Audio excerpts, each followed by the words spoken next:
وقتی ٹینشن ہے روزہ رکھنے میں، لیکن نبی صلی اللہ علیہ وسلم نے فرمایا للصائم فرحتان، روزے دار کو اللہ دو خوشیاں دیتا ہے. ایک خوشی تو آخرت میں ملے گی جنت کی صورت میں، ایک خوشی افطار کے وقت. سارا دن آپ اپنے کھانے پینے پہ کنٹرول کرتے ہیں. دیکھو کھانے پینے پہ کنٹرول کرنے میں صرف یہ ٹینشن نہیں ہوتی بھوک اور پیاس کی، بڑی ٹینشن یہ ہوتی ہے کسی کام میں دل نہیں لگتا انسان کا. روزہ رکھے نا کوئی بھی کام تمیز سے ہوتا نہیں، عادت ہی نہیں ہے. جن لوگوں کو صبح ناشتے کی عادت ہے، ناشتہ کر کے آفس جاتے ہیں، بڑے فریش ہوتے ہیں، وہ ناشتہ کیے بغیر جا رہے ہوتے ہیں. جن لوگوں کو عادت ہے شام کو سٹا لگانے کی، چائے و پینے کی، وہ بغیر چائے کے. تو زبان خشک اور وہ آہستہ آہستہ، باڈی کی تو ضرورت نہیں ہوتی اتنا کھانے پینے کی، لیکن عادت. تو لائف کہتے ہیں نا بورنگ لائف ہو جاتی ہے، بور ہونا شروع ہو جاتے ہیں، کسی کام میں دل نہیں لگ رہا.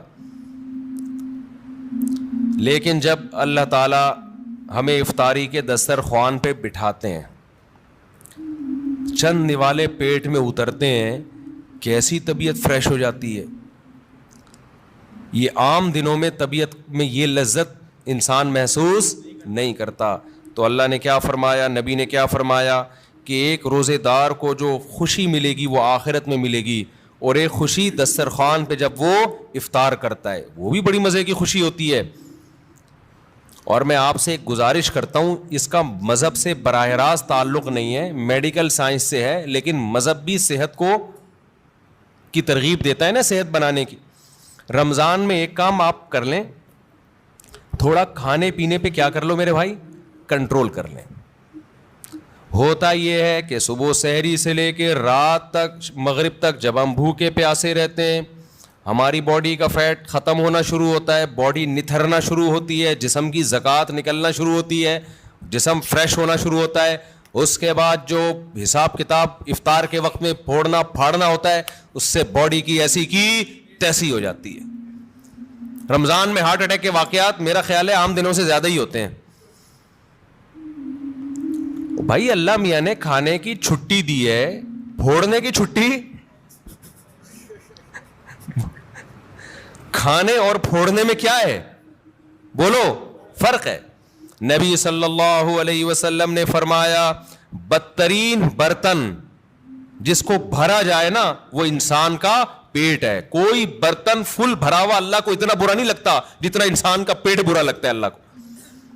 میں نہیں کہہ رہا کہ حرام ہے زیادہ کھا لیں آپ، حلال حرام کی بات نہیں ہے، ناپسندیدہ شریعت کی نظر میں بہرحال ہے، حرام نہیں ہے. اب آپ کہیں گے بھوکے پیاسے بھی کھانے بھی نہیں دے رہے اللہ میاں، ابھی بھی پابندیاں لگا رہے. اللہ پابندی نہیں لگا رہا، لگا کھا لو، پھوڑ دو، جتنا پھوڑنا پھوڑ دو، پڑے ہوئے خود ہی ہو گئے نا، پھوڑ دو، حرام نہیں ہے لیکن پسندیدہ کام نہیں ہے. تو رمضان میں آپ اپنے آپ کو عادی بنا سکتے ہیں کم کھانے کا، اچھا کھانے کا. میں بھی سموسے پھوڑتا ہوں، پکوڑے پھوڑتا ہوں، لہذا میں آپ کو یہ کہوں کہ سموسے نہ کھائیں، پکوڑے نہ کھائیں، یہ غلط ہو جائے گا. جب میں کھانے لگوں گا میرے گھر والے میرا ہی بیان چلا دیں گے. کیا آپ خود لوگوں کو بول رہے ہو کہ سموسے مت کھاؤ اور خود کیا کر رہے ہو، کھا رہے ہو، لہذا میں ایسی بات کیوں کروں جو میں خود نہیں کر رہا. لیکن ہم سب مل کے عزم کر لیتے ہیں آپس میں کہ تھوڑا کیا کریں گے، کنٹرول. میں بھی کوشش کروں گا. اب گھر والے کہیں گے بیان دیکھو، میں کہا میں نے کوشش کا وعدہ کیا تھا، تو کوشش ہی تو ہو رہی ہے کہ میرا ہی بیان مجھے ہی سنایا جا رہا ہے. کوشش کی جا سکتی. سموسے بھی کھا لیں اعتدال سے. میں نے بہت دیکھا ہے لوگوں کو افطاری میں بہت زیادہ پھوڑتے ہیں، مسائل کھڑے ہو جائیں گے آپ کے لیے. شربت پہ شربت پیے جا رہے ہیں، چینی کے نا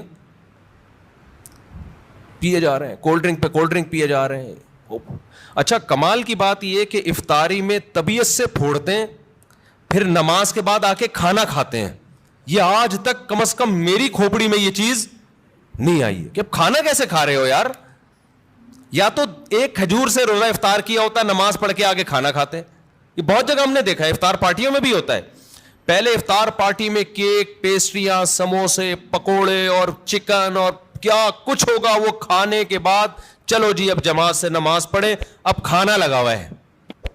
اب مجھے کہہ رہے تھے وہ کھانا لگا دیا, کھانا یہ کیا کھایا ہم نے بھائی؟ ایک آدمی نے کم از کم 6 سموسے کھائے ہیں اور اتنے پکوڑے کھائے ہیں, تو اب کھانا کیا؟ تو لوگ کہتے ہیں کھانا روٹی سالن کو کہا جاتا ہے اور چاول کو کہا جاتا ہے.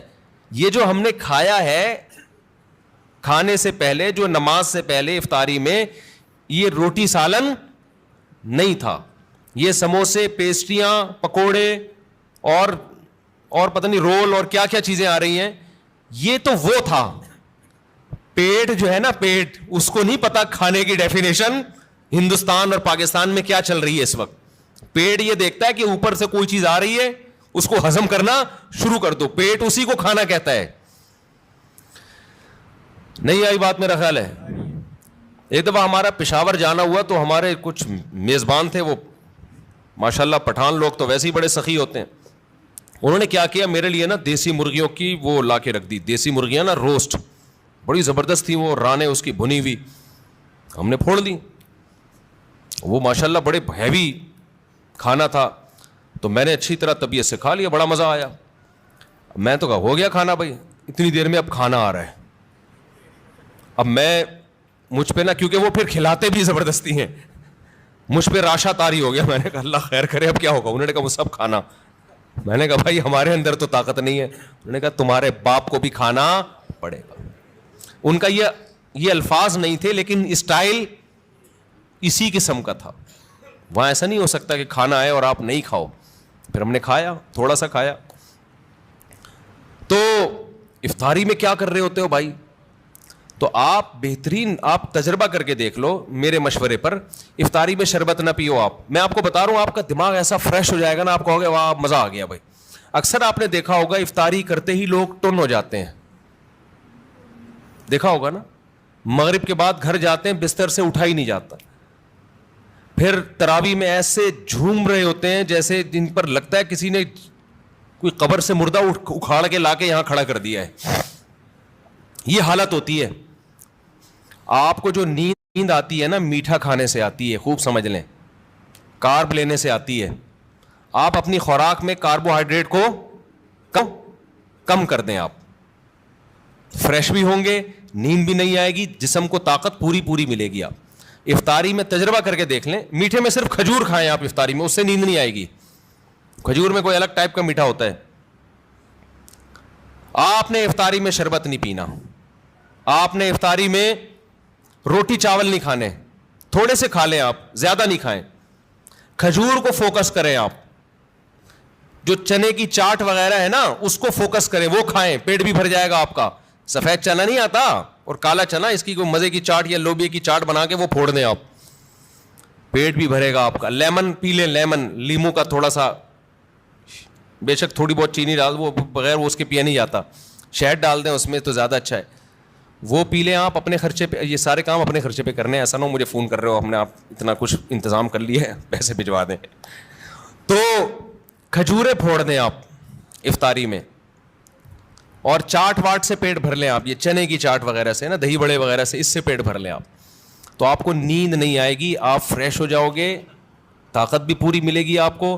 اور یہ جو افطاری کر کے ٹن سے گھوم رہے ہوتے ہیں نا, اور تراویح میں بھی ادھر ادھر جھوم رہے ہوتے ہیں, یہ کیفیت آپ کی نہیں ہو. تو اس رمضان میں کوشش کر لیں روٹی چاول تھوڑا کم کر دیں, میٹھی چیزیں تھوڑا کم کر دیں. ہاں میٹھے میں کھجور کھا لیں آپ, اس سے انشاءاللہ کچھ نہیں ہوگا بلکہ فائدہ ہی ہوگا. تو یہ تھوڑا سا اس دفعہ ہمارے مشورے پہ آپ کنٹرول کر کے دیکھیں, مزہ نہ آئے پیسے واپس. تو آپ کو لگے گا آپ کی نگاہیں روشن ہو گئی ہیں, دماغ فریش ہو گیا ہے, آپ کا حافظہ اور اچھا ہو گیا. میں نے تجربہ کیا, میں ہوائی باتیں نہیں کر رہا. روزہ رکھو اور روٹی چاول ذرا کم کھاؤ افطاری میں اور سحری میں بھی, آپ ایسا نتھرنا شروع ہو جاؤ گے, ایسی آنکھوں میں بینائی آپ کی تیز ہو جائے گی اور ایسی فریش ہو جاؤ گے کہ ہٹو بچوں ہو جائے گا بس. اور کیا کہوں میں, وہ ایک مولوی صاحب تقریر کر رہے تھے نا, نہیں وہ ان کی تقریر سنا رہا میں آپ, تو وقت بھی پورا ہو گیا ہے. تو یہ تھوڑا سا رمضان میں کیا کرنا ہے, تھوڑا سا میٹھے پہ تھوڑا سا کیا کر لو بھائی, کنٹرول کر لو. میٹھے پہ, روٹی چاول بھی میٹھی ہی چیزوں میں شمار ہوتا ہے اس کا, کیونکہ اس میں کارب بہت زیادہ ہے. تھوڑا سا کنٹرول کر لیں, دیکھو آپ کی صحت, کیونکہ رمضان کا تحفہ اللہ نے غیر مسلم کو نہیں دیا, کس کو دیا ہے؟ مسلمان کو. تو مسلمان اس کو صحت بنانے میں بہترین استعمال کر سکتا ہے, تو روحانی فائدے بھی ہوں گے اور جسمانی بھی. لیکن مسلمان صبح سے لے کے شام تک روزہ رکھ کے افطاری میں طبیعت سے پھوڑ پھاڑ کے جسمانی قوت کا بجائے اس کو بنانے کے اس کا بیڑا غرق کر دیتا ہے اور بیڑا ہی غرق ہو جاتا ہے. تو اللہ تعالی ہم سب کو ہدایت دے اور تمیز سے کھانے پینے کی توفیق عطا فرمائے.